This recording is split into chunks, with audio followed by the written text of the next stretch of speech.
महादेव। श्री शिवाय नमस्तुभ्यम। इस बार तुलसी विवाह किस दिन किया जाएगा? 12 नवंबर को या 13 नवंबर को? तुलसी विवाह का शुभ मुहूर्त कब है? बहुत सारे लोग हैं जो देव उठनी एकादशी को ही तुलसी विवाह करते हैं और बहुत सारी जगहों पर द्वादशी तिथि को भी तुलसी विवाह किया जाता है। दोनों तिथि ही शुभ होती, जिसके यहाँ जैसे होता है वो उस दिन तुलसी विवाह करता है। कार्तिक माह के शुक्ल पक्ष की एकादशी को देव उठनी एकादशी कहा जाता है और इस बार देव उठनी एकादशी 12 नवंबर दिन मंगलवार को मनाई जाएगी और देव उठनी एकादशी को ही ज़्यादातर जगहों पर तुलसी विवाह किया जाता है।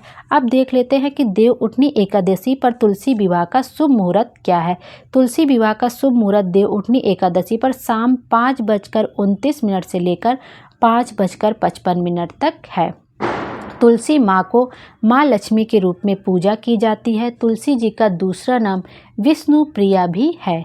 तुलसी माता विष्णु जी की पत्नी मानी जाती हैं। हर साल के कार्तिक शुक्ल पक्ष की द्वादशी तिथि को भी तुलसी विवाह के रूप में मनाया जाता है। अब देख लेते हैं द्वादशी तिथि पर जो लोग 13 नवंबर को तुलसी विवाह करेंगे, वैसे शाम को ही तुलसी विवाह किया जाता है प्रदोष काल में, तो तुलसी विवाह को 13 नवंबर का शुभ मुहूर्त है। शाम को 5:28 से लेकर 5:55 तक है। तो आप चाहे देव उठनी एकादशी के दिन तुलसी विवाह करें या द्वादशी तिथि के दिन, सबका मुहूर्त लगभग सेम है। वही 5:28 से या 5:29 से लेकर वही 6 बजे तक मुहूर्त है। तो आप इन तिथियों में से किसी भी समय शुभ मुहूर्त में आप पूजा कर सकते हैं।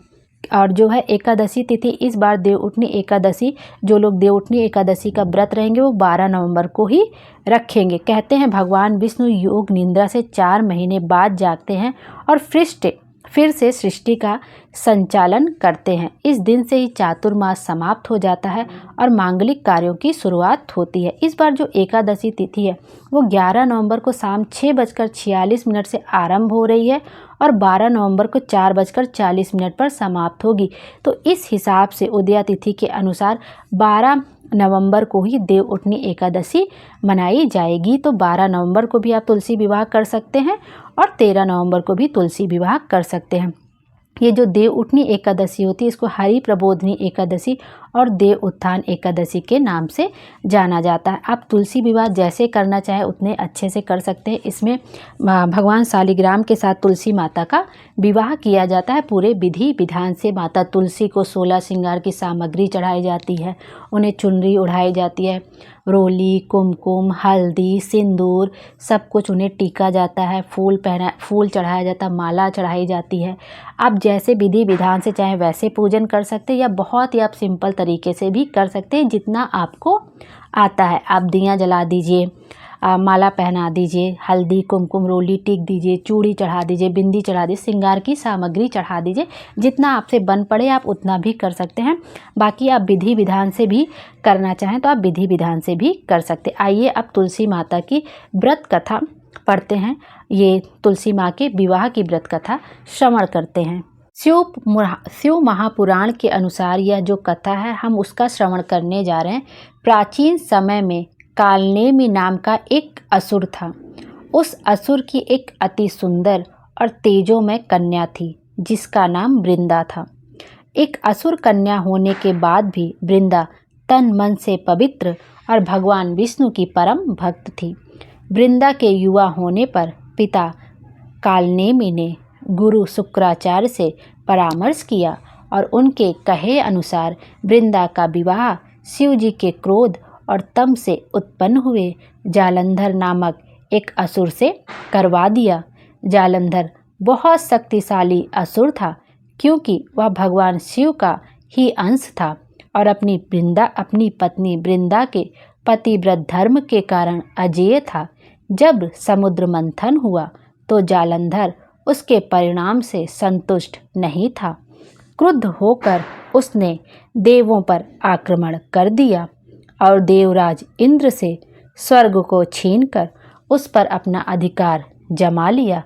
कुछ समय बाद एक बार नारद मुनि जी जालंधर से मिलने स्वर्ग गए और उसके समक्ष देवी पार्वती के रूप और गुणों की व्याख्या करने लगे। देवी पार्वती के बारे में सुनकर जालंधर ने उन्हें अपनी संगनी बनाने का विचार किया और इस विचार से भगवान शिव को आक्रमण के लिए चुनौती दे दी। शिव जी जानते थे कि इस समय वृंदा का पतिव्रत धर्म जालंधर की रक्षा कर रहा है, इसलिए उसे हरा पाना बहुत कठिन होगा। उधर वृंदा को एक अशुभ दुस्वप्न दिखाई देता है, जिसमें वह अपने पति को भैंस पर विराजमान काले घने आकाश के नीचे विचरण करते हुए देखती है। उस काले आकाश में उपस्थित सूर्य पर ग्रहण लगा हुआ था। इस स्वप्न से भयभीत होकर वह अपने पति की प्राण रक्षा के लिए अखंड अनुष्ठान करने बैठ जाती है। जब भगवान शिव को वृंदा के इस तप के बारे में पता चलता है तो वे श्री हरि विष्णु से जालंधर का वध करने में उनकी सहायता करने का निवेदन करते हैं।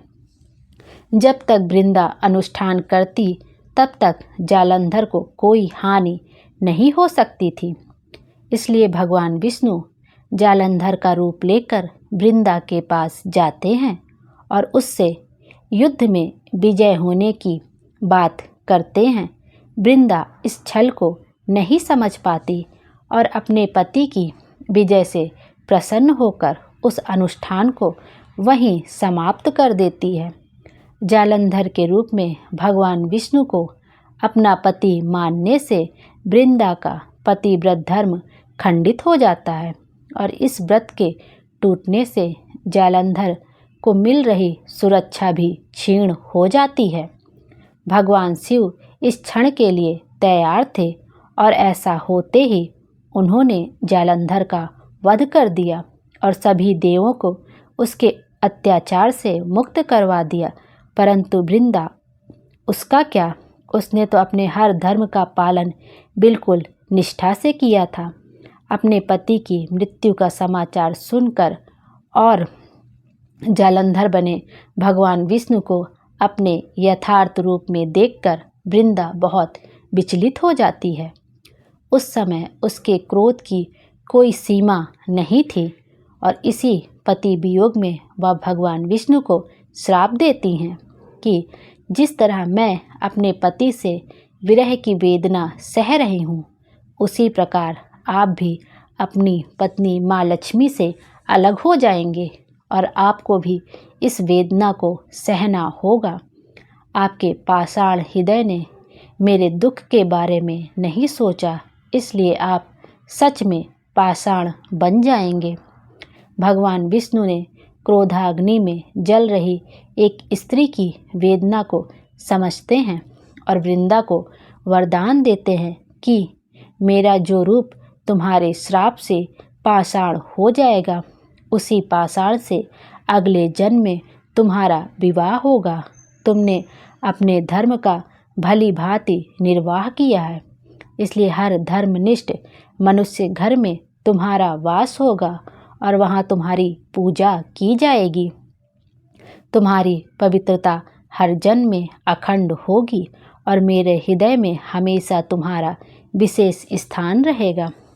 तुम्हारी उपस्थिति के बिना मेरे लिए किया गया कोई भी पूजा और अनुष्ठान पूर्ण नहीं माना जाएगा।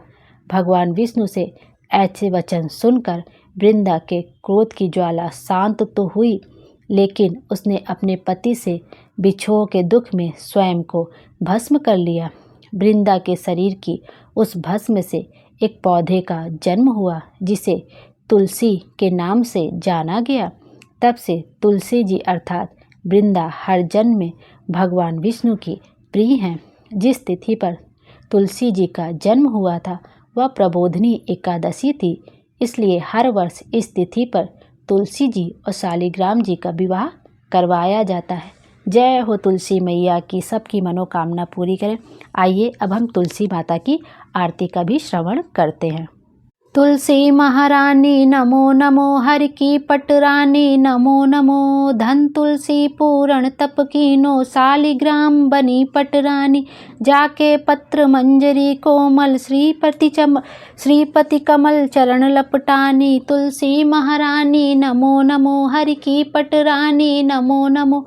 धूप दीप नैवेद्य आरती, पुष्पन की वर्षा बरसानी। 56 भोग 3600 व्यंजन, बिन तुलसी हरि एक न मानी। तुलसी महारानी नमो नमो, हरि की पटरानी नमो नमो।